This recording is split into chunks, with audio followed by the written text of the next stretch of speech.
Geçelim konumuza. Geçelim konuya. Çinler meselesi Kur'an-ı Kerim'de var zaten. Kur'an-ı Kerim'de olan bir şeyi biz yani yok ismini söylemeyelim, üç harfli diyelim, enerji diyelim, ne dersek diyelim. Gelmez mi? Çinler davetiyesi zaten gelmez ki. Ne işleri var burada? Böyle arkanızdan sanki birisi geçti gibi olur. Evet. Veya böyle pat pat pat yürüme sesi duyarsınız. Bunları hissedersiniz. Bunlar çok suflidir, çok zayıftır. Yani gelir geçer ama hiçbir zararı da olmaz. Bunu söyler kimse korkmasın 7 yani. tane tayfa dediniz. Şimdi Tabii. insanlar gece tam yatacak. Uyumadan önce bizi izliyorlar. Ha, hocam korkutmayalım. Yok maalesef öyle. Yani onların Müslümanları var, kafirleri var, kabileleri var, padişahları var, efemneyimleri var, Kur'an'a inananları var, Tevrat'a, Zebur'a inan. Mesela şu anda çok derine kaçmış sahabe cinlerini ararsak belki de içlerinde bir tane iki tane bulabiliriz yani. Sahabe cinler. Belki de bulabiliriz. Ben çok uğraştım. Bir taneyi biraz yakaladım, çok görüşemedik ama yani var. 7 tayfadır. Aynı insanlar gibi yerler, içerler ama böyle su içmezler. Tatlanırlar mesela, lezzetlenirler. Kafirleri başka şeylerle tatlanır. Müslümanları başka şeylerle tatlanır. Ama maalesef dinler dünyamızda var. Yani bu dinleri de yani Müslüman, Hristiyan farklı Tabii. dinlerde. Tabii Tevrat'a inanan var, Zebur'a inanan var, İncil'e inanan var. Başka mesela Kaftan'ın padişahı vardı. Tevrat'a inanır. Mesela Yahudi Çinler vardır. Müslüman Çinler vardır. Yalnız Çinlerde iki şey vardır. Çok Müslüman, yani böyle yarım Müslüman, yarım Yahudi yok. Ya tam Müslüman, ya tam kafir. Yani böyle yarım olanı yok. Şeylerde insanlardan bir farkı bu. Onlar da ibadet ediyorlar mı hocam? Aynen namaz kılarlar. İşte ben Kur'an, Allah ne diyor Kur'an'da? Ben Kur'an'ı insanlara ve cinlere ibadet olsun diye indirdim diyor. Evet. Ve bu cinler aynen Kur'an'ı okurlar. Hatta biliyorsunuz Peygamberimiz Kur'an okuduğunu duydular. Çok lezzetlendiler. Bir kısmı imana geldi. Cinler dünyamızda maalesef vardır. Bir tek şey üzülüyorum tabii. Yani bunları böyle cinler var deyip gelişgüzel kullanmak, işte bunlarla sihir büyü yapmak, bunlarla işte futbol takımlarını etkilemek, bunlarla başka şeyler yapmak. Bu mümkün mü hocam? Mesela bir futbol takımı etkilenebilir mi cinlerle? Dünyada kafir cinlerle yapılmayacak hiçbir şey yoktur. Kafir cin. Tabii Müslüman cin hiçbir şey yapmaz. Yani siz deseniz de mümkünleri yapmaz yani. Kendisi yapmaz. Müslüman olduğundan dolayı. Çünkü Allah Kur'an-ı Kerim'de Bakara Suresinin 102. ayetinde diyor ki kim bunları yaparsa indirilmiş olan ayetleri inkar etmiştir. Kur'an cinlere de indi. Müslümanlar bunu yapmaz. Kafirleri yapar. Zaten o işte izin. Zaten kafir cin demek parantez şeytan demektir. Şeytanın nasıl çeşitleri vardır? Aynı o demektir. Ama dediğiniz gibi musallat olurlar. Mesela çok enteresandır. Yoldan geçerken bakarsın yolun gözünün üzerine bir şey geldi. Kafanızı çevirirsiniz. Tekrar bakarsınız gene geldi. Tekrar kafası gene geldi. Bu eğer halüsinasyon ve bir tür şey olmuş olsaydı o ikinci bakışta kaybolurdu. Ama cin o. Ama o cin. Onu görürsün. Mesela ben yolda çakrası acık olan herkes cinleri görür. Çakrası açık derken nasıl çakra Yani açılıyor? çakralar vardı. İnsanlarda çakra, içgüdüler vardı. Çakralar vardı. Altın hislerin daha ilerisidir. Mesela temporal bölgelerde daha çok olur. Yani şu çakra açıldığı an bari hazırgülerde şeyleri görebiliyorsun. Siz görebiliyor musunuz? Ben görürüm. Cinleri. Ben cinleri görüşmesem zaten bu ilim olmaz ki bende. Peki yani şimdi ben ne diyeceğimi bilemedim. Korkmayın. Nasıl bir suretteler? Şimdi bunların çoğusu Müslüman olanları hep böyle alim, işte sakallı, cübbeli ve işte güvercin bu kılıklarda gezerler. Kafir olanların tamamı da ya siyah yılandır. Yani hissedersiniz. Ya vahşi bir insana benzer. Dişleri çıkmış. İşte hani derler ya işte şöyle kafası vardı, 7 kafası vardı, böyle vardı. Çok canavara benzeyen şey olur ama ekseriyetle böyle yılan, çıyan, akrep bu tür şeyler olur. Bu bir yöntem, bir ilimdir bu. Bunu hafız yapamaz. Yani Kur'an'ı okumuş, yutmuş insanlar da yapamaz. Bu Allah yetkisi ve yetenek olur ve iyi bir çalışmadan ileri. Yani ben bu ilmi birisine öğretmeye çalışsam ömründe alkol almamış olacak, içki içmemiş olacak, kumarı olmayacak, zinası olmayacak, böyle bir şey olacak. Yoksa o hütamle devreye girmez. Almaz onu, çalışmaz onunla ya. Peki cinler geleceği söyleyebiliyorlar mı? Geleceği biliyorlar mı? Eskiden cinler gelecekten bahsederdiler. Sonra ayet indi biliyorsunuz. Biz onları ateşli alevle alevlendirdik. Yani birbiri üzerlerine çıkar yıldızlardan sırlar çalardılar. Ve Allah o ayeti getirdikten sonra geleceğe kim yarın şöyle olacak derse yalan der. Hatta 2 dakika sonra hisle söyleyebilirsiniz. Başka şeylerle yapabilirsiniz. Mesela hava raporlarına bakabilirsiniz. Hava raporlarında diyor ki yarın yağacak. Yağabilir. Niye? Bir bilim var ortada. Bununla söyleyebilirsiniz. Ama cinlerle ilgili yarın bu böyle olacak demek yalancılıktır. Asla. Geleceği bilemezsiniz. Ama aradaki o fısıltıları öğrenip işte başka birine cinler bu durumu yetiştirebilir herhalde. Ben şeyden çok etkilenmiştim. Darbe girişiminin mesela Evet. cinler konuşup aralarında öğreniyorlar. Komutanlar toplantı yapıyor, darbeciler. Gelip söylediler mi mesela? Bakın bu konuya girersek bu hemen hemen 2 günümüzü alır. O kadar derin bir konu ki bu. Mesela biz Çinlerin var olduğunu hala kimisi Çen der veya Çin der veya Çizlik der. Çinlerin var olduğuna inanmaz. Şimdi siz bunu bir komodana söyleseniz güler size. Kafayı mı yedin der size. Bak bunu söyler. Ama o Kur'an'ın bilmiş olsa veya bizim Türkiye'mizde belki çok azdır, vardır, kullanılmaya başlandı. Ama yurt dışında Devlet güvenlik. kesinlikle bak İsrail'de olsun, ondan sonra Rusya'da olsun, Amerika'da olsun bunlar kullanılıyor. Hem de fevkalade. Yani hiç askere para vermenize gerek yok. Yani istihbarata para vermenize gerek yok. Bunlar kullanılıyor. Bak bir gün gelecek Türkiye'de de çok iyi kullanılacak ama bizi yıkan işte Çinlerle Tefine aradım. İşte Tefine şu tarafa kaydı. Böyle oldu. Bunlar yalan. Bunu söylediğiniz zaman hiçbir şey muvaffak olamazsınız. Ve bu işleri yaparken muhakkak yanınızda akıllı, uslu adamlar olacak. Olur ya yanılabilirsiniz. Mesela bir işi yaparken yanında doktor olacak. Hekim olacak. Yani bir hastaya bakarken bile, bir şeye bakarken bile. Çünkü hastaya bakma yetkiniz olmuyor. Yanınızda doktor olsa rahat hareket ediyorsunuz. Ama o doktor da şaşırıyor sonra. Bu nasıl oluyor? Yani öyle bir insan var ki epilepsi hastası değil ama bayılıyor. Bir şey görüyor veya ezan sesini duyuyor pat diye düşüyor. Neden oluyor hocam? İşte üzerinde varsa o kafir için ezan sesini duyduğu an zaten hasta krize girmeye başlar. Peki kafir cin niye musallat olur? Bu iki şeyle olur. Bir, sihirden büyüden. İki, yani günlük hayat yaşandığımızdan o kadar insanlar nesilleri arttı ki o kadar acayip şeyler olmaya başladı ki yani bir anne evleniyor, evlat evleniyor. Anne hemen gidiyor hocaya. Ertesi gün sabah şunu söylüyor. Hocam benim gelinimin ağzını bağlar mısın? Bak birinci kelime. Neden? Ben oğlumu kıskanıyorum. Gelinim çok konuşmasın. Veya onları bağlar mısın? İlişkiye girmesinler. Niye? Ben kıskanıyorum. Madem öyle niye evlendirdin? Bak bunu anne yapıyor. En duygusal anne. Neden? Bilmiyor bunun günahının, sevabının ne olduğunu bilmiyor.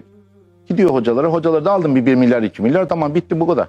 Ha bu tesir eder veya etmez. Ama bu yola giriyor. Peki hocam bu fal bakanlar da bu tip şeylerden mi yola çıkarak? Bakın yapıyor? fal iki yönlüdür. Bir tanesi 6. hisler devreye girer. İkincisi kafir Çinler devreye girer. Asla ve asla falcılar da 100 taneden 10 tanesini 20 tanesini tutturur. Gerisini tutturamazlar. Hele benim yanıma hiç tutturamazlar da. Çünkü o kafir Çinleri ben kitlerim. Ben bir falcı karşıma gelsin otursun bana saymaya başlasın kitlerim onu. Üzerinde eğer Çin varsa. Hemen daha konuşamaz. Ama burada 3 tane 5 tane şey söyleyip de diğer o 90'ları yadamayız. Çünkü geleceği bilemezler. Ya, Peygamberimize bile Cenab-ı Allah ne diyor? Ey peygamber size sorarlar. Dünyanın yıkılacağından. Onu neredeyse kendi kadımdan sakladım diyor. Allah bildirirse bildirir. Bildirmirse kimse bir şey bilemez. Gelecek böyle bir şeydir. Ama bizim milletimiz ne diyor? İnsanlar artacak, zinalar artacak falan filan. Bilemeyiz. Allah bildirirse bildirir ama geleceği hiçbir cin bilemez. Bilseydiler biliyorsunuz asayı Süleyman Aleyhisselam asasının ayakta durduğunu bilirdiler.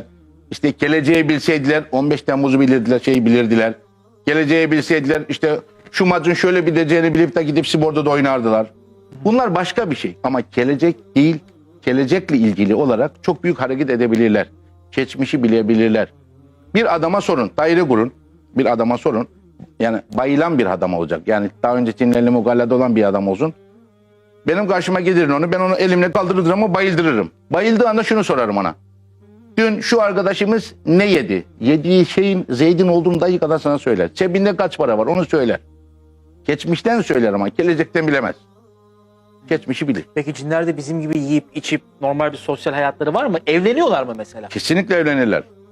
Çinlerle insanlar da bazen evlenir ama nasıl evlenir? Çocuk Cinlerle doğmaz. insanlar onu soracaktım. Tabii çocuk doğmaz ama. Yani fizikinden rüya görüyorsunuz. İşte gece rüya görüyorsunuz. Ama mesela bazen insanların elinde kına yakılır. Akşam kalk yatarsınız. Şimdi tam onunla ilgili soru vardı. İşte Tabii. 16 yaşındayım diyor sabah uyandığımda diyor, Evet. elimde kına gördüm diyor. Doğrudur. Bu kına ne anlama gelir? Kınalar iki çeşitli. Korkmasınlar ama bakın. Sağ eldeyse hiçbir şey olmaz. Sol eldeyse ben geliyorum ara ara uğruyorum. demektir bu. Bunlar çok sufli cinlerdir. Çok zayıf.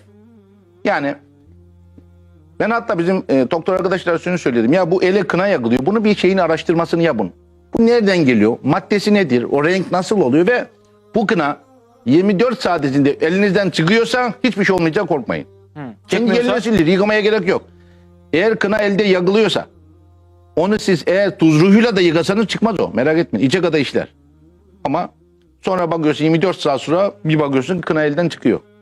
Eğer o kına çıkıyorsa zaten hiç korkulacak bir şey yok. Tedirgin olmaya bir anlamı yok. Hiç gerek yok. Peki cinler kendi aralarında evleniyorlar ama. Tabii onların da çocukları oluyor. Onlar da zürriyetleri oluyor. Onlar da padişahları oluyor. Mesela biz bazen hastanın üzerinde cin alıyoruz. Alırken ne yapıyoruz? Soruyoruz. Hangi padişaha bağlısın? Hangi tayfaya aitsin? Diyor ki mesela Semud kavmine aitim. Semud kavminden ayrılıp onun ismini buluyorsun. Nasıl burada bir istihbaratta askeri buluyorsunuz veya suç işleyen bir adamı buluyorsunuz. Onu da öyle buluyorsun, getiriyorsunuz. Soruyorsun ona. Buna neden musallat oldun? Diyor ki yastığında düğümlenmiş ip var. İpi alırsanız diyor ben sizi bırakır giderim diyor. Bakın yastığında düğümlenmiş ip. Nereden geliyor? Demek büyüden geliyor. Bir tanesi vardı mesela. Bugün sabah sordum. Bu çok karşımıza çıkıyor. Yani bunu insanlar da bilsin. Tuvalette gidiyorlar. Gusül abdesti alacağı yerde itirarını yapıyorlar. O kadar tehlikeli ki aslında. O anda hiçbir şey olmuyor. 2 gün sonra başlıyor. 3 gün sonra başlıyor. Arkasına birisi geçiyor. Patçut saslar, sesler, hayaletler gelmeye başlıyor. Banyoya girdiği zaman aynaya bakamıyor. Kur'an okunduğu zaman sesini dinleyemiyor. Ezan okunduğu zaman kulaklarını tıkıyor. Bu alametler yavaş yavaş başlıyor ve bayılmalar başlıyor. Neden biliyor musunuz? Sadece o gusül abdesti aldığı yere itirarını yaptığından dolayı. Çünkü orası çok önemli bir yerdir. Ama gusül abdestinin yanında normal tuvalet taşı vardır. Orada itirarını yapabilir, hiç problem yok. Ama o gusül abdesti olan, abdest olan yerde olmaz. Nevane Yok etiketine soru akıyor. Karabasanlarla cinlerin farkı ne diye sormuşlar. Karabasan cinlerin bir tayfasıdır. Karabasan iki yönlüdür. Ben bunlar doktorlarla da çalışıyorum. Karabasanların bir kısmı uyku sendromları, yani uyku terörü. Uyku Geceleri sendromu çok diye. karabasan gelir. Yani çok gelmeyen yoktur herhalde. Yani bu uyku terörü olabilir. Bunu doktorlar çözebilir. Bir de yatarsınız. Gece üstünüze bir şey gelir kalkamazsınız. Evet. Dua okuyacaksınız okuyamazsınız. Hatta yanınızdaki sizi izler. Böyle diye inlersiniz. Kalkamaz ve dehşetli kalkarsınız. Bu karabasandır. O kadar enteresan ki bak onunla ilgili çok kolay bir yöntem vardır. Nedir yöntem? Akşam yatarken bir bardak suya 3 ayet-el kürsü Felak Nas suresi okusun yatsın. Eğer mümkünse bir defne yaprağı, ya tek defne yaprağı ağzında azıcık çiğnesin yatsın. Bakın o akşam olmayacak. 3 ayetel kürsü, 3 felak, 3 nas. O kadar. Bir bardak su okusun yatsın. Yani şu anda çocuk doğduğu zaman bütün yeni şarkıları ezberliyor. Biz de çocuklarımıza bunları ezberletelim ya. Bunlar bizim hayat bağlarımız. Bunlarsız olmaz. Evet. Ama bir defne yaprağı onun kokusuna hiç yanaşamazlar. Hiç asla yanaşamazlar. Defne yaprağı. Defne yaprağı çok önemlidir. Defne yaprağı. Biz bunları deniyoruz. Bakın 25 sene oldu. Biz bunları deniyoruz. Mesela bir hasta bir yerde bayılıyor. Başka bir odadan. Siz burada defne yaprağını yakın. Orada çıldırır o. Bak burada yakıyorsunuz. Ne hale daha kokusu bile gitmemiştir ama orada çıldırır. Biz bunlar deneyleri yapa biliyoruz. Ömürleri ne kadardır hocam cinlerin? İşte kimisi 700 sene, 600 sene, Bayağı 400 sene. Benim bağlı olduğum bir şey var. Abdülkadir Ceylani'ye hizmet etmiş pirdir mesela. Hüttamdır, cindir, Müslüman cin deriz biz ona. İşte Abdülkadir Ceylani'yi görmüş birisidir. Yani hesap edin. Biz dede deriz ona. Ama biz bunlarsız da bir şey yapamayız. Onlar bizim nasıl bir suvacı malasız bir iş yapamaz. Biz bunlarsız bir iş yapamayız. Siz şimdi anlattıkça insanlar da hani ben de karşınızda burada Yok, böyle yok. bir farklı bir psikolojiye büründüm şu anda. Cinler düğünlerini yatsı ezanı ve sabah ezanı arasında mı yaparlar? İkindiden sonra karanlıkta ekseriyetle kafirleri derelerin kenarlarında zaten kalırlar. Dere yani sakin yerlerde yerleşirler ve mezarlıkların arka taraflarında. Mezarlığın içinde olmazlar ama arkalarında yani bir güven olarak mesela bazı tavşanlar vardı evlerin yanına yanaşırlar. Neden? Orada köpek vardır. Bunlar da o mezarlıklarda insanlar gelmesin diye. Halbuki onlar da insanlardan korkuyor. Ha, bunu çok iyi bilin. Öyle mi? Tabii onlar da. Çünkü bir ayet-el kürsü Felak Nas suresi burada okuduğunuz zaman alana asla bir şey giremez. Girdiği an yanar zaten. Giremez. Ama Müslümanı girebilir. O Kur'an'a icabet edebilir. Nasıl biz ezan sesinden kafircinin dehşetli kaçıyorsak onlar da bizim okuduğumuzdan kaçabilirler. Peki Kur'an-ı Kerim'de cinler nasıl yer buluyor hocam? Kur'an-ı Kerim'de kutsal kitapta nasıl bahsedilmiş cinlerden? Mesela bir tanesini ben size söyleyeyim. Çok var da ben size bir tanesini söyleyeyim. Çin suresini okuyun mesela. Çin suresi hep cinlerden bahseder. Cin suresi var. Çin. Kur'an'da özellikle Çin suresi var ama ben o kadar insanlarla bu konuda işte çok bilirim diyen insanlarla tartıştık. Diyor ki Çin kelimesi çendir, çandır, çizgiliktir, mikroptur. Ya mikrobu teleskopla görüyorsunuz. Bunu görebilir misiniz? Buna bile inanmayan şu anda ilahiyatçilerimiz var. Kusura bakmasınlar. Şu anda. Bana getirin. Ben çok eskiden televizyonda programları yapıyordum. Bu arada biraz şey yaptım. İşte bu sinema filmini yaptık falan. Ve ben canlı yayında burada bana hasta getirsinler. Kendi elimle bayıldırayım. Madem bu çendir, mikroptur alsınlar teleskoplu içinde görsünler. Göremezler. Ama ben onu bayıldırırım. Hiçbir şey söylemeden şuradan tahtaya vururum oradan kalkar. Nasıl olur bu? Çünkü ona bir kumanda veriyoruz. Bu arada Nasıl? hocam Twitter'da da ne var ne yok etiketi 9. sıradaymış şu anda hashtagimiz. İnsanlar şu anda ben kendi sorularımı soracağım ama şimdi ne var ne yok etiketine o kadar çok soru var ki onları da sormak istiyorum. Uzaylılar aslında cinler midir? Şimdi uzaylı şeklinde görünenler cinlerdir. Ama dünyada yaratılışlarımızı biliyor musun? Hani dersene 18 bin alem yaradık var. Bunlardan sayarsınız. İnsanlar, hayvanlar, cinler. İşte ondan zor sayarsınız. Öbürlerini Allah bilir. Biz çok bilemeyiz. Uzaylılar da vardır, UFO'lar da vardır, başka alemler de vardır. O kadar gezegenler, o kadar dünyamızda bazı şeyler vardır ki bildiğiniz gibi değil. Bunlar da cinler, bunların bir parçasıdır. Uzaylı kılığına da girebiliyorlar. Ben çok gördüm. Kafamda Uzaylı şapka mı dönüyor. gördünüz? Ben çok gördüm. Ben Edirne Uzunköprü'ye gidiyordum. Bizim orada çiftliğimiz var. Havada uzaylının böyle döndüğünü, arkadaşlar anlatmıyorum. Havada döndüğünü görüyorum. Biliyorum ki Çin'dir. Uzaylı gibi görüyorum onu ama. Onun görünüş şekli çok başka. La ilahe illa ente subhaneke inni kuntu minez zalimin dediğin zaman tak tak tak yavaş yavaş kayboluyor. Hocam yavaş okuyun o duayı ben anlayamadım. Bakın la ilahe illa ente subhaneke inni kuntu minez zalimin. Yani Bunu dediğiniz zaman zalimlerdendir diyor Allah. Bunu dediğiniz zaman biliyorsun Yunus Aleyhisselam'ın duası çok kuvvetli bir duadır. Hazreti Yunus'un duası Tabii. bu. Bunu dediğiniz zaman yavaş yavaş kendi özünü alıyor ve kayboluyor. Yolda giderken mesela siyah bir köpek gördünüz. Bunlar ekseriyetle siyah köpek, siyah kedi, bu kılıkları da girerler. O yüzden mi kara kedi görmek uğursuzluk sayılır acaba? Bakın hatta bununla ilgili yalandan hadisler de var, böyle bir şey yok. Kara kedi görmek Allah'ın hiçbir hayvanı kötü değildir. Bunu Allah yaratmıştır. Ama o kılıkta görünebilir mi? Görünür. Hatta bazen derler ki işte siyah yılanı, siyah köpeği, siyah kediyi öldürün. Böyle bir şey yok. O kılığa da gözükür, beyazına da gözükür ama kafirleri ekseriyetle siyahına gözükür. Siz siyah kedi gördüğünüzde şöyle Bismillahirrahmanirrahim deyin. Eğer o Çinse yavaş yavaş kaybolur. Mesela bana çok arkadaşlarımız anlatır. Derelerden aşağıya, bizim köylerden aşağı inerken arkadan taşlanırlar. Taş atarlar. Şimdi bunu dinleyenler bak şunu diyecekler. Evet bizim köyde bu oldu. Annemde oldu. Dayımda oldu. Bende oldu. Yani arkasından taş atarlar böyle. Hatta bizim bir İsmail Yıldırım var. Belki o izler. Korkmasın bu gece. Bana anlatırdı onu. Onu da böyle Hocam, bu gece derelerden korkarak giderken yatacak o kadar çok kişi var ki şu an. derelerden geçerken böyle arkasından taş atarlar. Ve biraz sonra kaybolur. Ya kedi o anda ayağına sürülür böyle. Biz bunları çok yaşadık, çok gördük. Hı hı.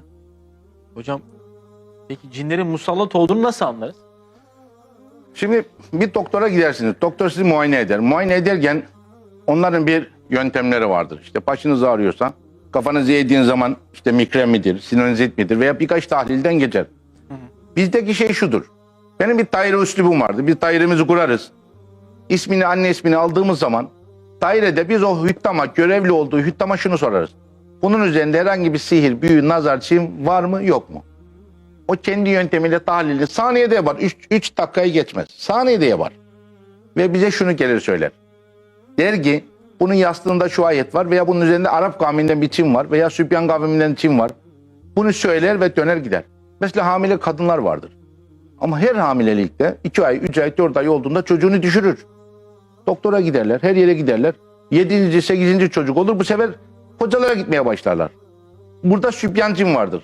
Onu bir daire kurarak o cini üzerinden aldığınızda o çocuk bir daha düşmez. Allah'ın izniyle. Kesinlikle düşmez. Bu da hamile kadınlarda olur. Hele öyle bir kavim var ki erkek çocuklara musallat olur. Çocuk kendini belli etmiyor. Yani erkek çocuk hemen onu ana karnında düşürür. Hatta bazı kadınlar vardır. Gece rüyalısına gelirler. Bak yarın akşam senin çocuğunu düşüreceğim derler, sabah çocuğunu düşürür. Evet. Bunlar çok yaşıyoruz. Biz bunları artık alıştık. Kendi hayatlarımızda var bunlar. Bunlardan korumanın çok yolları var. Bir insan korkar. Ya ben ne yapacağım? İşte biraz önce arkadaş anlattı birkaç şey bizim şeye de uyuyor. İşte sabahleyin Kocası yatağından kalkıp gidiyor işe. Kendisi sabah biraz daha uyuyayım diyor. Kalkıyor, kocasının kılığında birisi geliyor, yatağına yatıyor. Şöyle bir dönüyor. Allah Allah. Hatta diyor hocam öyle bir şey mi ki elliyor beni diyor. Ayaklarım elliyor. Ayaklarım simsiyah oldu diyor. Biz ona Hocam ne diyorsunuz ya? bunlar hep yaşıyor. Bunlar, bak ben şunu söylemeye çalışıyorum. Türkiye Cumhuriyeti buna eğilmesi lazım. Bakın hastanede kurulacak. Hastanenin yanında Şimdi doktorlar tam onu olacak. söyleyeceğim. Bu hafta Halkalı'da bir hastane Evet. kuruldu. Tabii hiç eleştirildi. Şimdi yani gerek var mıydı böyle bir şey hocam? Yalnız ben size bir şey söyleyeyim. Neden bu hastane kuruldu? Bu eksiklik var, neden var? Ya bakın bütün merdiven altlarında eğer buna Hep cinci hocalar hani öyle bakın derler. merdiven altları dolu. Bir de dürüst olsalar hiçbir şey yok. Ben sabah birisi geldi bana. Hocam dedi sırdımdan yürüyemiyorum. Neden? Akşama bir hocaya gittim diyor. Beni değnekle dövdü. Kalın sobayla dövdü beni diyor. Argam simsiyah diyor. Allah Allah. Ya bakın. Kahveden alıyor adam. Okey oynuyor. Ben diyor iyi hocayım. Neden? Birisi ona methetmiştir onu. O iyi hocayım diyor. Gidiyor kadını dövüyor. Ya sen kadına nasıl vurabilirsin? İşte bu hastaneler kuruluyor ama bunlar gözetimi altında, doktorların gözetiminde olursa harika olur. Doktorlar bunu denetleyecek. Yanında psikiyatri olacak, psikolog olacak. Yani siz bu hastane doğru buluyorsunuz. Bu hastane her yerde eksiklik var ama gözetim altında olacak. Bakın gizlilikte her zaman sıkıntı vardır. Ama onun yanında bir profesör olsa, bir nörolog olsa, ya ben Çinci doktor hocalarla mı çalışacağım ya deyip de böyle hemen atmasa, bunu araştırsa, ya ne oluyor ya? Evet bu hoca bir şey yapıyor ama ne yapıyor? Araştırsa. O nörolog psikiyatri gözetimin altında olsa kesinlikle o hastane hem turist işe var hem de o hoca gelecekse orada işini meydana çıkartır zaten. O doktorlar enayi değil, görüyorlar ortamı. Ya ama şimdi düşünün öyle bir enteresan şeyler geliyor ki ben yaşıyorum bunları yani biz hep yaşıyoruz. Ben de gerektiği zaman bazı doktorlarla, hocalarla oturuyorum, psikiyatrilerin, nörologlarla görüşüyoruz. Ya hasta geliyor. Diyor ki hocam 16 çeşit ilaç kullanıyorum. 16 çeşit. Psikiyatride ilaç çok fazla yok ha. Ben çok bildiğim için hemen ezberledim çoğunu ya. 16 çeşit. Şimdi diyor ben her gece diyor gece saat 2'de bayılıyorum. Benimle bir ilişkiye giriyor. Sabahleyin kalkıyorum banyo yapmak zorunda kalıyorum diyor. Ne yapacağım diyor. Yani bu tabii şimdi enteresan konular. Halkın da çok merak ettiği konular. Peki vesvese. Vesvese hani içimizden başka bir şey vardır. İşte aman böyle olsun, aman şöyle olsun. Bu da bir cinlerle alakalı bir durum mudur? Vesveselerin bir kısmı insanların kendi iç yapısında da var. Hani bazı doktorlar der işte kişiliğidir, mizacıdır falandır filandır. Vesvese biraz beyin altı, endekslerin kapalı olduğu alanlarda olur. Korguyla olur. Mesela asansöre bineceği zaman acaba asansör yarı yolda kalacak mı? Hatta iki kişi olsun birbirinin yüzüne bakarlar. Acaba hangimiz? Utanmakta da birbirine söyleyemezler. Bu bir vesvesedir. Halbuki o vesvese geldiği an, bak en büyük ilaç şu. Ben söyleyeyim, bunu yapsınlar, bak göreceksin ne kadar rahatlayacaklar. Elini şu damarına koyacak, şah damarına. La havle ve la kuvvete illa billahi la leyla. Ama o ağzını içine çekecek. La havle ve la kuvvete illa billahi la leyla. İçine çekecek. Bak o vesvese o anda tak diye gidecek. İşte ölüm korkusu. Yani panik atak değil ama ölüm korkusu. Veya buna benzer. İşte uçağa binme korkusu. Elini koyacak şuraya, hiç çaktırmadan koltuğa oturuyor. La havle ve la kuvvete illa billahi la leyla. Böyle içine çeksin, 3-4 sefer çeksin, vız gelecek ona. Bak görecek, denesin. Bu kadar Peki, ucuz kolay Nas, şeyler Felak var. sureleri her zaman çok okunur zaten bu tip durumlara karşı değil mi? Mesela gece Karabasan dedi ki az önce bir anda uykudayken sanki bir boşluğa adım atmışız gibi olur. O nedir hocam? Karabasan işte iki yönlüdür. Birisi böyle sanki yataktan düşer gibi olursunuz. Bu başka bir şey. Bir de üstünüze gelir, uyanırsınız, beyniniz acılır ama siz cevap veremezsiniz, diliniz tutulur. Mesela bilirsiniz ki ben Fatiha suresini okursam veya Ayet-i Kürsü'yü okursam kurtulacağım. Ayet-i Kürsü'nün A'sını bile diyemezsiniz. Hep bir yorulursunuz. Ne zaman terk eder giderse siz acılırsınız. Uyandığı zaman da kanser içinde kalırsınız. Bu Karabasan. Karabasan. Tabii. Onun için dediğim gibi akşamları Ayet-i Kürsü, Felek Nas, ya bir bardak su içip bunu okumanın hiçbir zorluğu yok. Peki hocam Kur'an-ı Kerim'de cin suresi var dediniz. Evet. Hadis-i şeriflerde cinler nasıl yer buluyor? Az önce işte bazı hadis-i şerifler var. Sahih hadis değil belli ki bunlar. Sahih hadis olanlar var. Bu şekilde hadis-i şeriflerde nasıl yer buluyor? Şimdi Peygamberimiz diyor ben cinlerle bir yerden bir yere gidiyor Peygamberimiz. Ben yolda kavga ettiklerini gördüm diyor Peygamberimiz. Ve onları ben Müslümanlarını dağların debelerine hatta ayrıldı bir müddet. Ashab sordu ona ay Allah'ın Resulü nereye gittiniz? Yolda kavga eden cinler vardı dedi. Ben Müslümanların dağların debelerine kafir olanları da derelerin diplerine, derelerin sahillerine indirdim bıraktım dedi. İşte bunlar kuvvetli hadislerdir. Hatta ne diyor? Yolda gördüğünüz tezekle, kemikle taharetlenmeyiniz der. Hadis, kuvvetli hadis bunlar.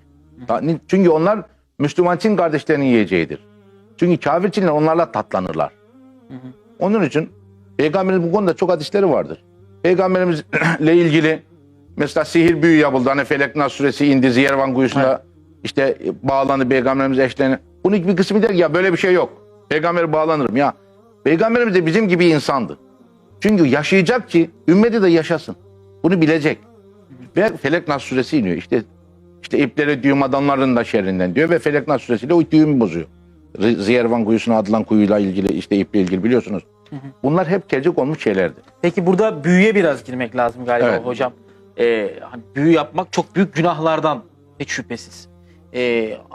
Hem yapana hem yaptırana galiba değil mi? Çok büyük günahı var. Neden bu yola başvuruluyor ve maalesef Türkiye'de galiba bu yola çok başvuran kişi Bu var. sadece Türkiye'de değil ki. Ben Dünyada. Almanya'ya gidiyorum.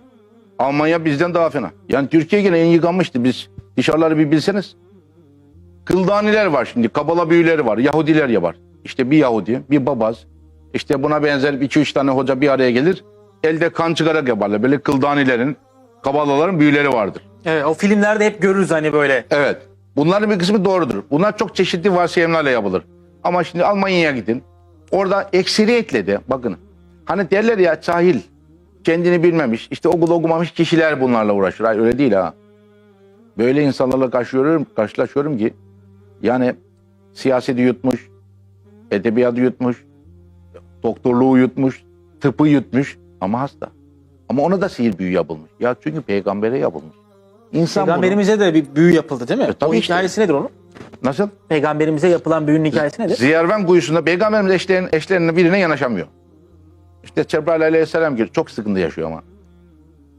Cebrail aleyhisselam geliyor. Diyor ki ey Allah'ın Resulü Hazreti Ömer'le şeyle beraber Ziyervan kuyusunda hemen fısıldıyor ona Müslüman için. Cebrail aleyhisselam'a geliyor.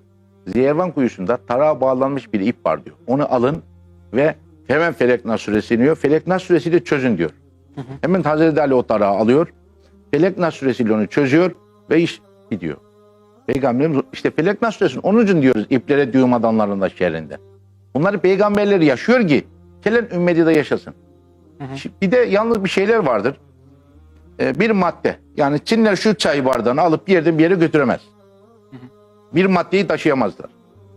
Ama öyle bir insan var ki beyin içgüdüsünü alır elinden, bunu bardağı alır oraya getirir, adamın haberi olmaz. Mesela gece kalkar, elbisesini keser ve gene yatar.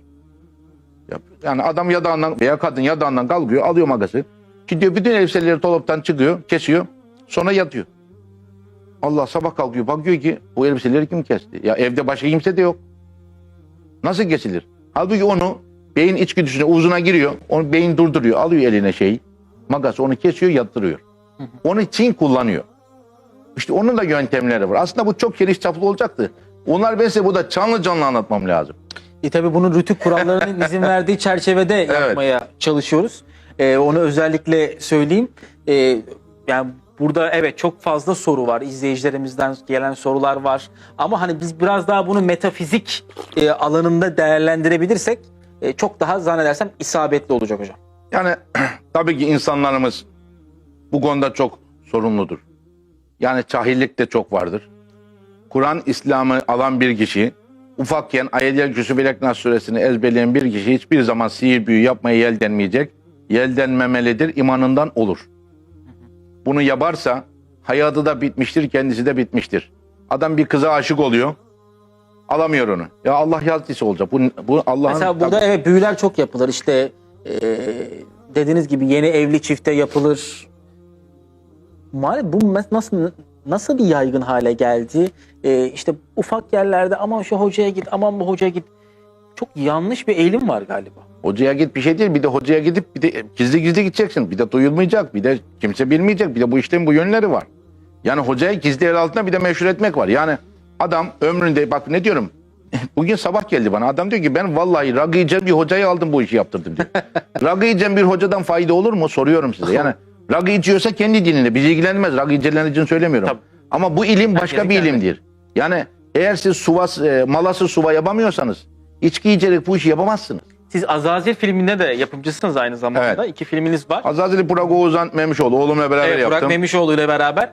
Biraz bu konuları galiba anlatıyorsunuz değil mi? Çünkü onu sormuşlar, böyle ilginç hikayeler mi anlatılıyordu? Evet, değil mi? Ben Azazil filminin ikisini de gerçekten olayları yaşanmış olarak aldık ve Beyaz Perde'ye taşıdık.